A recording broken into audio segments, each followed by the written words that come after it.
What's happening, my Jacked family? Coach Scott here, jackedafter40.com. In today's video, I'd like to have a discussion with you comparing bodybuilding research with real-world in the trenches results. And I'd really love to know if bodybuilding research has any influence on how you structure your workouts or structure your diet, or if you just go based on your past experiences and what you have found has worked best for you through your own personal experimentation. So drop a comment down below to share your thoughts and insights on this topic. 5 years ago, I was completely geeking out on bodybuilding research. It was like a new frontier for us because up to that point, we really didn't have a lot of practical studies and research that was geared just towards bodybuilders and our training and our nutrition. And we were starting to see more research coming out almost on a monthly basis. And a lot of that research was basically just supporting what a lot of us bodybuilders have known for decades, but still, it was great to kind of have that that reassurance that a lot of what we had been doing was kind of right all along. It was great to see research come out that supported the benefits of rest-pause training, which is a technique that bodybuilders have been using for decades, as well as some newer techniques that bodybuilders had started using, such as blood flow restriction training and loaded stretching, and how we can incorporate some of these advanced training techniques into our workout plans to maximize our gains. The biggest influence that bodybuilding research has had on how I program my training systems today compared to 5 to 7 years ago revolves around training frequency, and really it just opened up my eyes to the benefits of various training frequencies, because up to that point I pretty much spent all my lifting years performing body part split routines. It's what I enjoyed. My body responded incredibly well to it, but just seeing some of the research out there that was kind of leaning towards maybe 2 times per week, maybe better than 1 time per week, and even seeing some studies that showed benefits of hitting each muscle group up to 6 times per week. It just opened my eyes thinking, you know what, I should at least take this research with a grain of salt, but just apply it to my own training and see how my body responds. And the greatest benefit that has come from having an open mind and experimenting with various training frequencies is how helpful it is at managing training volume. So what I have found is that as I'm ramping up the training volume, the higher it is, the better I am at managing muscle damage and recovery if I spread that volume out throughout multiple workouts per week. So instead of training a muscle group just once per week, maybe 2 times is better, maybe 3 times is better, and the higher up I get, maybe even 5 times per week for that muscle group is better. When it comes to training volume, we had a good idea that the lower limit for muscle gains was probably around 8 to 12 sets per muscle group per week, and the general recommendation was between 10 and 20 sets per muscle group per week. But now we're really finding that we really don't know where the upper limit is for training volume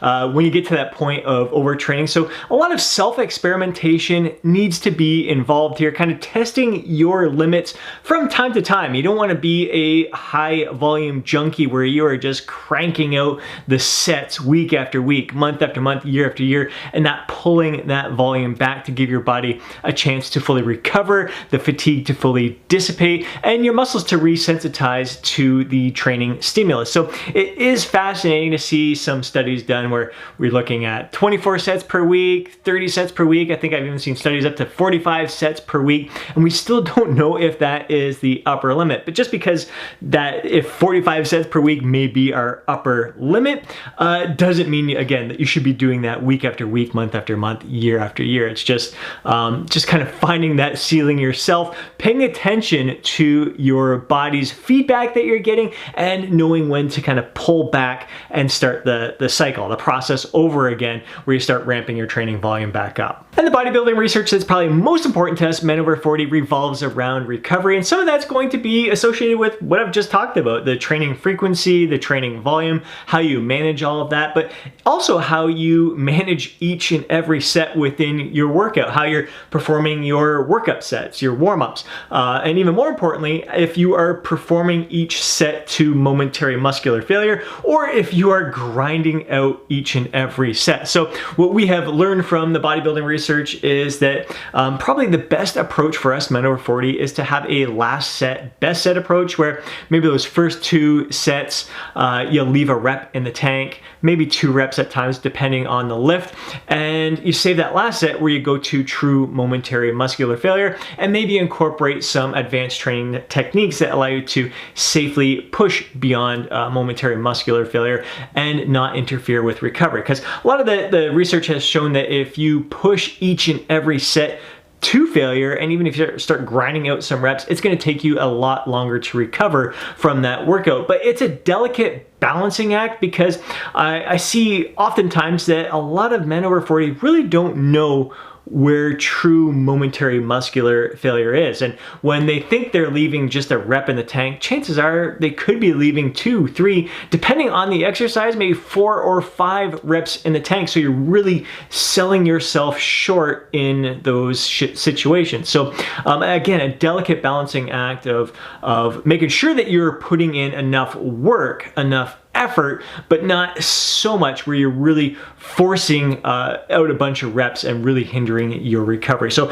I think the good indication of what true momentary muscular failure is if you get to that point where you do a rep and you know your next one is going to really start getting sloppy, you're going to have to start incorporating some supporting muscle groups to help get that weight up there. So you're losing the complete focus on that target muscle. That target muscle has reached that point where it's truly fatigued and needs to call upon others to help it out. And here's the thing with bodybuilding research, you really need to take it with a grain of salt. And if you were to speak with the researchers themselves, they're going to express the limitations of their studies, and they're going to mention that more research is needed. And they'll tell you to take it with a grain of salt and simply use it as a guide, maybe something to experiment with yourself and see how your body responds. Don't take it as gospel, as this is the only way to go, because that is simply not the case. And the other thing is that you'll never truly be able to fully replicate a study. There's just too many factors at play here, mainly lifestyle. Chances are your lifestyle is going to be a lot different than the people who participated in the study, and we're going to be a lot different than the subjects in these studies. Sometimes they're untrained individuals, sometimes they're untrained seniors, and when they are trained individuals lifting for maybe 5 years, oftentimes they are college students who are primed for building muscle. So comparing any of these subject groups to men over 40 who have been lifting for 20, maybe 30 plus years, it's really tough to draw similar conclusions to. So you really got to take these studies with a grain of salt and really kind of look at the subjects that were used in the studies themselves. And a great example of this is about 10 years ago when HIIT training, or the afterburn, was all the rave, and you saw everyone kind of coming out with their workout plans that were based on Tabata protocol, like 20 seconds on, 10 seconds off. And they were saying basically the programs were like 20 seconds of burpees, 10 seconds rest, 20 seconds of jumping jacks, 10 seconds rest. And they were basically saying, well, you're going to be burning so many calories afterwards. It's based on this research, this studies. People have no idea the amount of effort that went into that Tabata training. I participated in a study using a Wingate on a bike cycle, and most of us were either passing out or puking at the end of that study because it was so freaking intense. So comparing that to 20 seconds of burpees is not even remotely within the same ballpark. So you really got to be careful of drawing conclusions that just because the study used a protocol of 20 seconds on, 10 seconds off, doesn't mean that it's going to apply across the board to every single exercise that you did. And effort really comes into play. So you don't really know the kind of effort that has gone into like the training plan that people are following. And sometimes I look at a lot of the training plans in the studies and I go, man, that's nothing. Like that training plan would hardly do anything for myself at all right now. So again, replicating studies is just, it's not going to happen. So again, take these studies with a grain of salt. And if there's anything we can conclude from bodybuilding research, is that it all freaking works.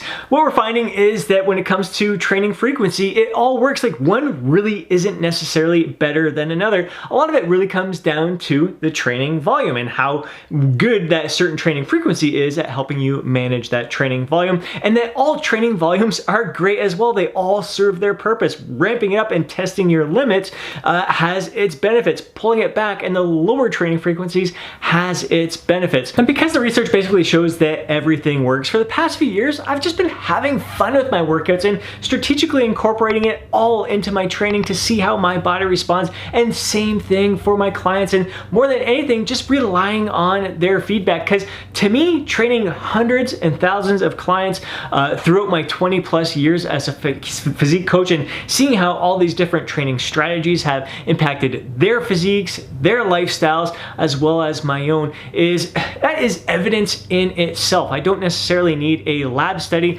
Sure, I can't control all the variables, but listening to clients' feedbacks and how they're feeling with certain training frequencies, certain training volumes, certain workout structures is key. I mean, there is no study that has focused on the strategies that I incorporate with the Jacked After 40 plans, where I take that punish and prod approach, where beginning a workout with an isolation exercise performed for high repetitions to enhance that mind-muscle connection, get that blood flow into that target muscle, and really prime it for the bigger lifts, and then following it up with the 2 bigger lifts, and then finishing off with an advanced intensity technique. We're going to take that muscle safely beyond failure. There are no studies that support that at all, but I hear a lot of the anecdotal evidence from all of my clients. They love how they feel with that, starting the workout off with that isolation exercise. It doesn't beat them down. It really helps them get the most out of each and every set performed after that. So